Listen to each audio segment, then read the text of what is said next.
मेरी किताब में क्या है वो आप पढ़ करके समझेंगे।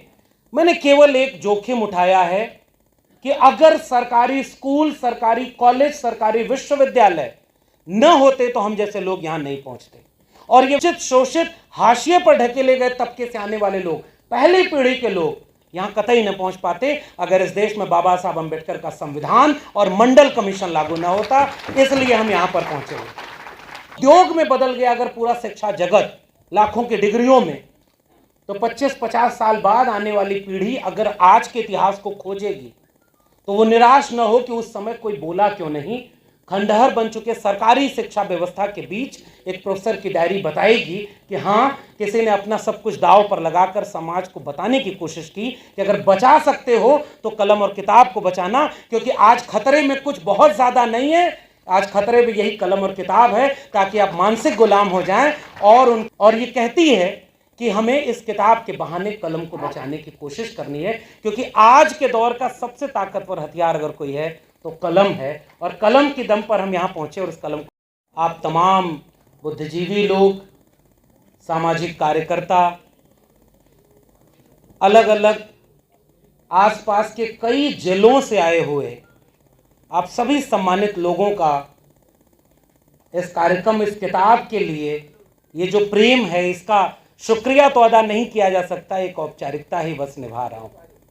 सम्मानित मंच और इस मंच पर जो लोग बैठे हुए हैं, चाहे वो आदरणीय उदय नारायण चौधरी जी हों, जिनकी एक वैचारिक, सामाजिक, सांस्कृतिक और राजनीतिक भूमिका से एक लंबा रिश्ता हम लोगों का रहा है, चाहे आदरणीय कॉमरेड दीपांकर भट्टाचार्य जी हों, जिनके एक लंबे अनुभव का, संघर्षों का, विचार का हमारा एक साथ है, जनाब आलोक मेहता जी रहे हों, जो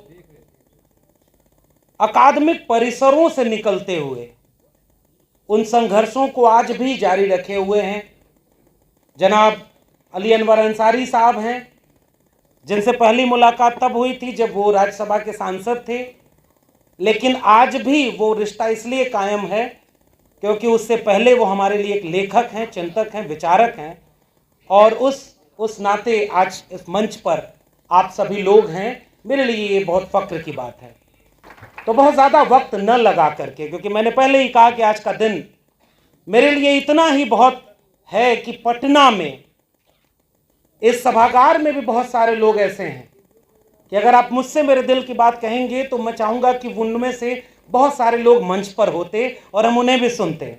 बहुत सारे मित्र, सम्मानित लोग बैठे हुए हैं, मगर चूंकि इसकी एक सीमा है, मेरा एक ही सपना इस किताब के लिखने का था और मुझे कतई ये अंदाज़ा नहीं था कि इस किताब को लोग इतना प्रेम करेंगे, इतना पसंद करेंगे। मेरे प्रकाशक अनिल माहेश्वरी जी हैं, लोगों ने छापने की भी हिम्मत नहीं की जो हमने लिखा था। मैं उनका हर बार शुक्रिया करता हूं कि मैंने अगर सच और हक की बात लिखने का जोखिम उठाया तो अनबाउंड प्रकाशन ने उसे जमाने से रूबरू कराने का जोखिम उठाया, और इसके लिए मैं उनका बहुत शुक्रिया अदा करता हूं। किताब एक डायरी, साहित्य का विद्यार्थी होने के नाते लिखना एक शौक बेशक रहा, लेकिन यह किताब डायरी की शक्ल में आई जो शौक नहीं है, शायद एक मजबूरी है। पहले सोचा था कि कभी जिंदगी में आगे चलकर अपनी पूरी आत्मकथा लिखेंगे अगर लिखने लायक हुए तो। मुझे पता नहीं था कि वर्तमान मौजूदा निजाम, उनके चाहने वाले लोग विश्वविद्यालयों पर कलम और किताब पर इतना पहरा लगा देंगे कि उसके बाद ये किताब लिखना एक मजबूरी बन जाएगा। मेरी किताब में क्या है वो आप पढ़ करके समझेंगे। मैंने केवल एक जोखिम उठाया है कि अगर सरकारी स्कूल, सरकारी कॉलेज, सरकारी विश्वविद्यालय न होते तो हम जैसे लोग यहां नहीं पहुंचते।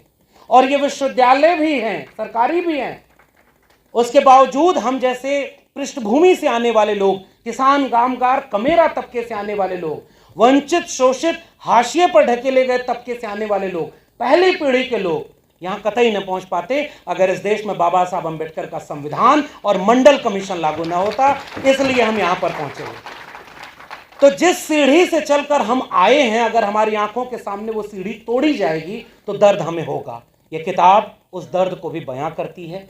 ये किताब कलम और किताब की अहमियत भी बताती है, और केवल इस मकसद से लिखी गई कि अगर हम इन सरकारी स्कूलों विश्वविद्यालयों को बचा नहीं पाएंगे, और अगर इनका सरकारी चरित्र नहीं बचा पाए, इनको बिकने से नहीं बचा पाए, ये उद्योग में बदल गया अगर पूरा शिक्षा जगत लाखों की डिग्रियों में, तो 25-50 साल बाद आने वाली पीढ़ी अगर आज के इतिहास को खोजेगी तो वो निराश न हो कि उस समय कोई बोला क्यों नहीं। खंडहर बन चुके सरकारी शिक्षा व्यवस्था के बीच एक प्रोफेसर की डायरी बताएगी कि हाँ, किसी ने अपना सब कुछ दांव पर लगाकर समाज को बताने की कोशिश की कि अगर बचा सकते हो तो कलम और किताब को बचाना, क्योंकि आज खतरे में कुछ बहुत ज़्यादा नहीं है, आज खतरे में यही कलम और किताब है, ताकि आप मानसिक गुलाम हो जाएं और उनके काम आ जाएं जो आपको गुलाम बनाए रखना चाहते हैं। और उन्होंने सोचा था कि सब हाँ में हाँ मिलाओ, और मेरी गलती क्या थी? बस केवल यही कि मेरे लहजे में जी हजूर ना था और दूसरा कोई कसूर ना था। और वो हाँ में हाँ मिलाने वालों को एक रंग में रंगना चाहते हैं। तो कई तरह के हमले विश्वविद्यालयों पर हो रहे हैं, सर स्कूलों पर हो रहे हैं, सिलेबस बदला जा रहा है। जिनकी डिग्रियां संदिग्ध हैं वो लोग चाहते हैं कि अब आप केवल डिग्री लें, शिक्षा न लें, दुकान बन जाए विश्वविद्यालय, स्कूल, कॉलेज। ये किताब उसकी चिंता करती है और ये कहती है कि हमें इस किताब के बहाने कलम को बचाने की कोशिश करनी है, क्योंकि आज के दौर का सबसे ताकतवर हथियार अगर कोई है तो कलम है, और कलम के दम पर हम यहाँ पहुँचे और इस कलम को बचाने की कोशिश करेंगे। मैं अब बिल्कुल वक्त नहीं लूँगा क्योंकि कार्यक्रम ऑलरेडी थोड़ा देर हो गया है। मैं आप सबका शुक्रिया कहूँगा। किताब आप पढ़ेंगे, अपनी टिप्पणियाँ भेजेंगे, हम उस पर प्रतिक्रिया करेंगे।